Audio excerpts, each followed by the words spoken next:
So I wanted to discuss again autistic masking and some of the things, a misconception about which may come with this idea.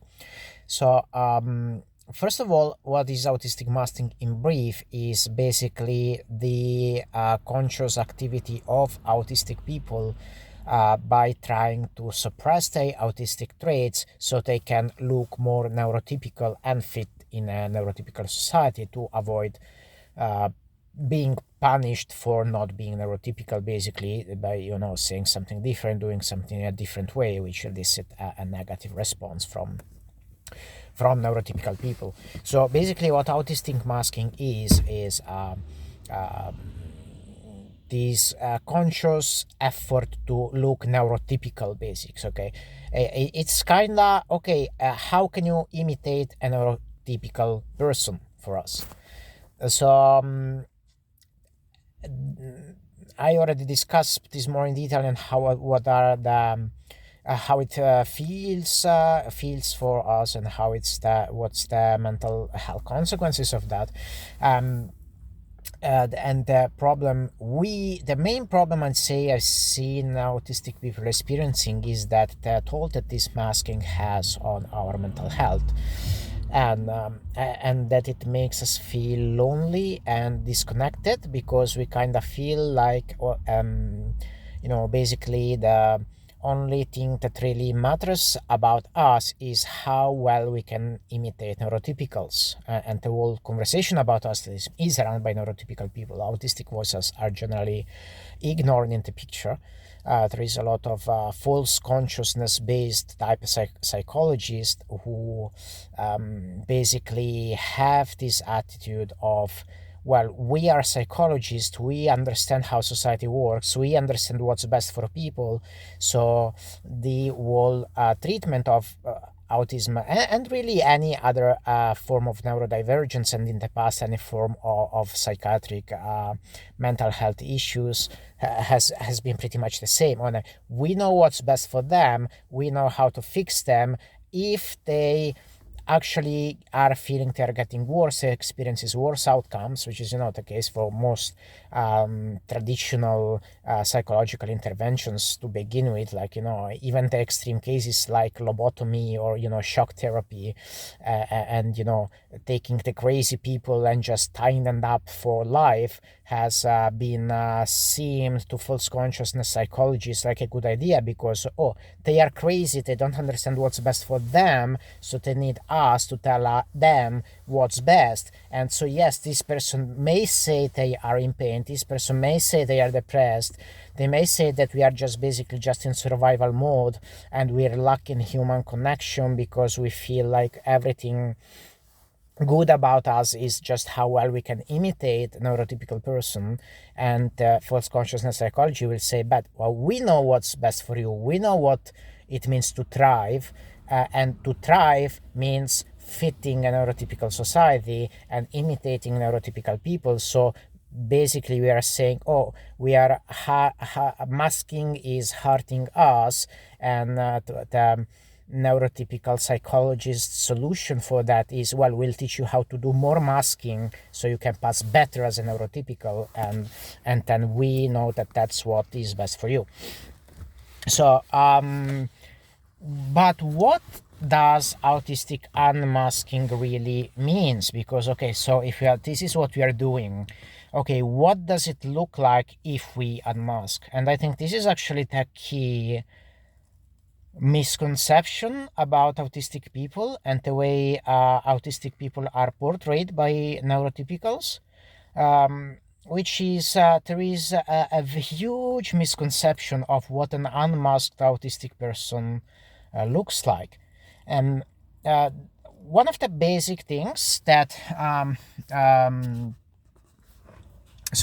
are two major concerns I'd say in there, and is concern number one, which is expressed by, but if you want to be different, you just have to understand that there are rules. You can't just run around the city naked. You just need to put clothes on. It doesn't mean you are any longer yourself. This is like the comment which we autistic people have heard I know it's the conversation are kind of funny because it's like the neurotypical coming to say, "Oh, you need to understand," and repetition 374,973 of the same thing we heard all life, which is we understand it, but we are trying to say something different. And what is something different? The different thing is we don't. We are autistic people are I kind of by definition the definition of autism is not fitting into it's not like inability to fit, it's rather kind of lack of the same system of reward by fitting in and being patted on the shoulder about how well we fit in. So again, and of course autistic people vary on that. There are so-called low functioning autistic people and high functioning autistic people, which is actually a term autistic people most autistic people dislike because it's basically the same thing. So being high functioning is what a high functioning autistic person is basically an autistic person who has learned to suffer in silence and pretend to be neurotypical. So it's like, oh, your pain is no longer our problem, so we're happy. So what it so the thing is, we don't necessarily want, it's not that we don't understand that there are rules. It's not like we want to say, oh, I want to be different, I want to be myself, so I want to get naked and walk the shopping mall naked and take a dump in the middle of the shopping mall and be there like an idiot saying, oh, you should all be accepting me for who I am. That's not that's what is implied relentlessly by neurotypicals that we mean by wanting to be ourselves. And I actually don't think there is like probably a single autistic person who will ever say that. So so again, it's this how neurotypical describe us as opposed to what we are saying. So what are we saying? And I'll get back to this. Now the second thing is actually of this other stereotype and degrading way that neurotypical describe us is that, oh, we neurotypicals are all about feelings, we are all about emotions, you guys are just thinking about logic, you just don't get how we our interactions are based on feelings, and that's the way you make us feel. You are supposed to know to hold eye contact in a certain way to change the way you feel. We feel, and you are just too logical. You don't get it. So it's kind of this very demeaning way of basically denying our emotional side and just treating us like kind of like robots who are there for, you know, just logically performing a certain act. So and the way they portray us, and this is actually the main reason why I've never been able to identify as an autistic person, because all I've heard about autistic people was this very harmful, demeaning, belittling description that neurotypical people do of autistic people. So I always heard neurotypicals talk about autistic people, and I say, well, I'm not autistic because I don't feel like that at all. In fact, I mean, that's it actually made me feel like I don't really want to have autistic people around because they're kind of shitty. And so it turns out that what helped me to realize that I am an autistic person is that I had somebody very close to me and who cares about me and who actually felt like I was being demeaned and belittled because I found out, oh, this is what she sees in me. And then I realized that, okay, wait a second. Does this mean that other autistic people also feel they are being misrepresented by the neurotypicals, and this neurotypical description of what autistic people are like completely ignoring the autistic voice, which turns out to be the case. So again, it's not that we ignore these how things make you feel, it's not that we don't care as the neurotypical claims. So what is it then? So what is exactly this whole point of autistic masking? What is this whole point about wanting to be ourselves? So I think there is a good analogy about for this, and that's nobody can always be 100% present themselves at any given moment. There is always a context you are interacting with, and as a human being, you are extremely complex. In every single moment, only a small portion of you is manifested. All right. So that's kinda the whole thing. Again, we are actually, I realized the differences between neurotypicals and autistic people are not that much as it's often claimed. It's just that they are overemphasized, and tendentially we get strawmanned into being these very demeaning descriptions of us as basically, kind of mindless, logical robots who don't understand people's feeling and don't care about people feeling and want to just run around naked and screaming around like an idiot all the time. So the thing is, let's put it this way. Are you the difference between, say, masking and social filtering? So social filtering will be, there is always, in any given social context, there is always a set of rules to follow. Okay, so it's nobody, even that, the most autistic person in the world is going to be, say, entirely okay, basically someone who is sort of brainless being without sensory perception will be exactly the same in any given context. You are beating them, they act the same. They are eating, they act the same. They are being, is it warm? They act the same. Is it cold? They act the same. Nobody, no human being, no entity, even not even computers are like that. Again, this is this neurotypical mind is very rigid. Actually, it works in very scripted way, very black and white, very simplified way of seeing. And autistic mind is more flexible and creative, so we are more divergent in the sense that we are more onto, our mind goes more into, okay, I get this is here, but let's explore something a little bit different too. So this is kind of the basic. So every person has some sort of social filtering. There can be more, there can be less. Every social context has its filtering. So as an autistic person, masking does not mean that I talk the same to my friends, to my spouse, to my child, to my teacher, to my coworker, to my boss. That's absolutely ridiculous. Obviously, we don't do that. Okay, and sometimes we are neurotypical argues that we are idiots because we argue that, and we are not, because if we argue that, we will be idiot. I understand fully well that will be something completely idiotic to say, and that's why we are not saying, we are saying this something different, which is, we understand there is this social context, we understand there is this social filtering. Masking means more like, is there any context in which a certain trait can be expressed? Any trait we have as human beings can only be expressed in a certain context. And let me make a very concrete, very practical, very basic example. So say I have a partner. So what I do with a partner is, maybe at times we can have a romantic dinner, at times we can have sex, at times we can have a philosophical discussion, at times we could have a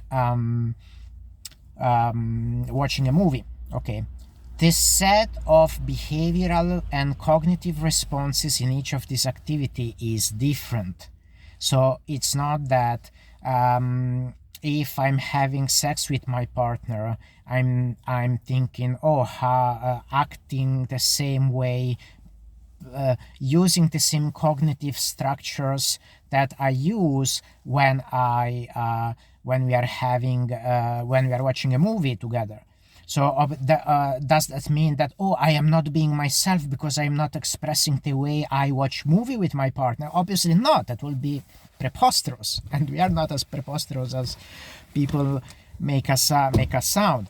The same thing applies for different people. So if I'm talking to my child, I am aware that I am talking to a child to begin with, and I'm aware that this child has a particular individuality. So it's not like, again, I'm being a robot who just acts mechanically the same with all people. I'm saying, okay, I'm talking to this child, and this is my child, which happens to like this and that, and therefore the context appropriate response to this social context is this, and it's not going to be the same as when I'm, say, in a business meeting, or saying about I give lectures to people. So I say I'm in a room with a set of people being sitting there and talking, listening to what I have to say. Obviously, the behavioral and cognitive adaptations that I'm using when I'm talking to my child or to my spouse or to this group of people is completely different. And this is obvious, and this is not something that, oh, you're just too stupid, you don't get it. We do get it. It's something that's obvious. It's just that, does that make us feel, oh, you are not being yourself? Because when you're talking to your child, you are not expressing the way you talk to your colleagues. And when you talk to your colleagues, you are not acting the same way as you talk to a child. Does that mean that you don't feel yourself? Does it feel you are faking it? Obviously not. That will be ridiculous. So the problem comes with when there is this part of you which never gets expressed. So again, let's take this, okay, my partner and I, and we are simplifying this. So say, okay, we have these 4 different sets of activities that we could do and that matter to me, which will be having the romantic dinner, sex, philosophical discussion, and watching movies. Okay, so that's like kind of, yeah, hypothetically, this is like the 4 things that matters to me. And so it's not like they each have to be expressed all the time. We don't have, since sex matters to me, it's not like we have to have sex all the time. Since watching movie matters to me, it's not like we have to watch movie all the time. It's not like if we are not watching movie right now, then it's a big problem. That's absolutely preposterous. But it starts to become a problem if, say, the sex doesn't happen anytime. Then it kinda starts to build up frustration. It kinda builds up a sense of something that is there and is being pushed down and is never expressed. And this is exactly what autistic masking is. It's not like, oh, I just want to do stupid things and run around naked and act the same all the time and not care about what people say and not fit into a social context. Is about autistic masking means that there are certain traits about myself which I have learned by in neurotypical societies that whenever I bring them out, what I'm told is do more masking. So whenever I bring them out is, oh, this is not it's not this. That's the key distinction between social filter and masking. Social filter is, oh, it's not the context appropriate. It's not the appropriate context to bring out this trait. Perfectly fine. So say if I am giving a lecture to a group of people about mental health, for instance, obviously I'm also, say, a football fan, and so I may occasionally, if it happens to be fitting, I can bring a joke about football in there. But if I'm giving a lecture to someone about mental health, I'm not going to start talking about football simply because I'm an idiot and, oh, I do like football and I don't care about what you people feel, so now I start talking about football. That will be ridiculous. But the difference between social filter and masking is, social filter is, in this context, it's okay to bring out this certain trait. In some other context, it's not, which is perfectly fine. Autistic masking means that since we are children, and sometimes for most of us, our entire life, there are certain traits which are never have a socially appropriate context to be expressed. Because pretty much every single neurotypical interactions we have is based on this is what the neurotypical wants, this is what the neurotypical person feels, this is how you make us feel better. So therefore, in this context, you have to hide your autistic traits and try to imitate the way neurotypicals act, and then we will be happy and we won't punish you. And what the question for in the autistic mind is, okay, fine, but when is the context where my autistic traits are expressed and I don't have to hide them? And the thing is, that's why we lack human connection. That's why we lack loneliness. It's not because we are loners, we don't care about people. We are prefer staying on our own. Pretty much every autistic person I heard talk has said that they crave desperately human connection. They crave to not feel lonely. They crave to feel connected. They feel they belong to a community. The thing is that 100% for most of us, 100% of our social interaction is, oh, here's how you can learn to how to imitate neurotypicals, and that's it. So the thing is, the only moment in which our autistic traits can be expressed is typically when we are alone. And this creates this sense of disconnection, that this is something that you have to hide. It's not that, oh, we just don't care about the people's connection, we just don't care about being connected with us, don't care about being loners. It's just that we also need some space where we can be autistic instead of imitating neurotypical people. We don't have a problem with having social contexts where we have to imitate neurotypical people. We don't even have a problem with most of our social interaction being to imitate neurotypical people. It's just that when is that context in which autistic trait expression happens? And again, autistic trait expression, again, thank you for belittling us by saying, oh, then you just want to run around the city naked. For most of us, there are some things that we tend to be passionate about. We have this special interest and we are hyper-focused on our interests, which means that we can really get into some topic and really become experts about a topic, for instance, or be really creative about a topic. And that's something that matters to us. So it's not something that can be expressed in a neurotypical society, because it's, oh, I got a creative idea, will be, well, that doesn't sound neurotypical, can you please stop showing it, because otherwise we get uncomfortable. And the problem is there is no social context for most of us where it comes to the point that, okay, you passed most of your life fitting into a neurotypical society, imitating the way neurotypical people act. This is the context in which you can express the rest. So that's the thing. When an autistic child doesn't have, or adult person doesn't have that context ever, that's where the problem comes. And that's why the typical response to autistic people is actually creating more damage than it fixes anything, because it's caused more defiance, it causes more need to express autistic traits, because all a neurotypical society does is take us any possible context in which autistic trait can be expressed. So it's like, okay, you're playing with, you say you're a child, okay, I'm just thinking about my childhood now.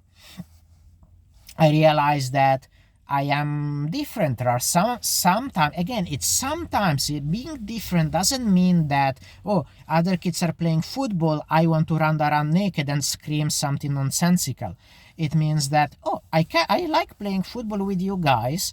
Occasionally, okay, after we have played football for 1 hour, instead of playing football for the second hour, maybe I like to just talk about something different, which is kind of cool to me, and I really like that.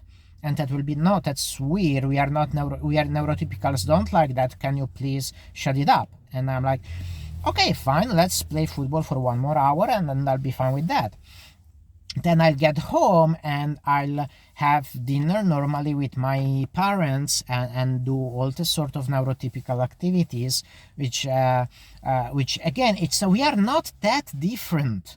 We, for say 99% of the time, we are completely fine with doing things the way neurotypical ones and the neurotypical likes, and we kind of like that too. So okay, we're having dinner and thing, and now it's time after dinner. I just kind of have something which is something creative and peculiar, and then I will be like, that doesn't sound neurotypical. Can you please not do that because it's making us uncomfortable?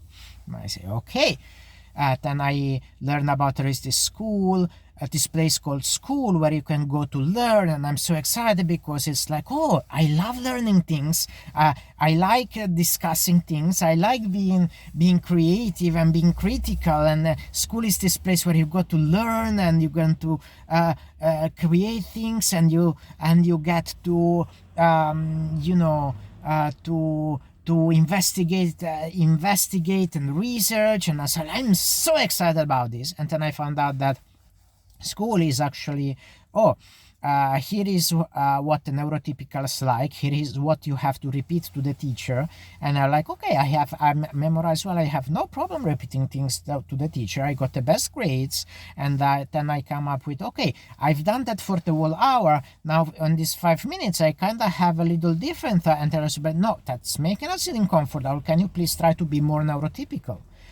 And I start to get discomfortable with that because, okay, I'm playing with my friends, it's 100% about how can you imitate neurotypical people. I go to my family, it is all about how can I imitate neurotypical people, and there is never an expression of the rest. I go to school and it is all about, how I can imitate neurotypical people, and there is never space for the rest. So people start thinking, there is something wrong about you for being so defiant, and say, okay, how am I being defiant?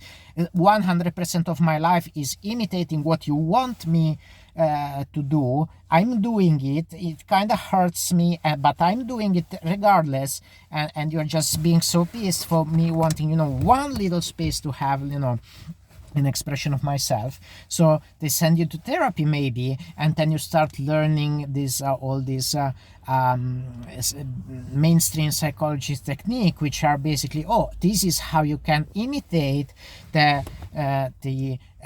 better neurotypical people. So you say, okay, I came to therapy thinking that I'm suffering because there is no space for me to which is anything else about how can you imitate neurotypical people better. And they come here, don't worry, we'll fix you because here we can teach you how to imitate neurotypical people better. So it kind of creates this short circuit. So again, it's like the same example I made with my partner earlier. We can watch romantic movies, we can have sex, we can have a dinner, and we can have a philosophical discussion, and that's fine. There is balance. If the part of having sex never happens, it becomes a very strong need, a very strong urge to have that, and you can become so frustrated that all you can think of is about having sex. The same thing is, if all you do is having sex all the time, then you kind of get this frustration of, is this all it is? Is it, can we please have a dinner at sometimes? Can we please watch a movie? Can we talk a bit and, have some conversation there instead of having sex all the time? So again, it's not about watching the movie or having sex. It's not about wanting to do it all the time. It's not about always having to defy rules. It's that if there is never any space for expressing something, then it kind of becomes something that really needs to come out. And so autistic masking is this. It's not lack of social filtering. It's not that we don't understand the context. It's not that we don't care about what people feel. It's not that we are just being defiant for the sake of it. It's just that there is never this space to express certain traits about ourselves, which are things that matter to us. And it's like So yeah, it's never really expressed. And if something is never really expressed, then it really becomes a very strong need. And the more we say, oh, we really have a strong need for this, then the more the neurotypical society goes telling us, oh, you just want that all the time, why you are so needy, you are so demanding, can you please try to be more normal? So this kind of creates this constant loop of misunderstanding and frustration, really, on both sides, and it's really harming everybody.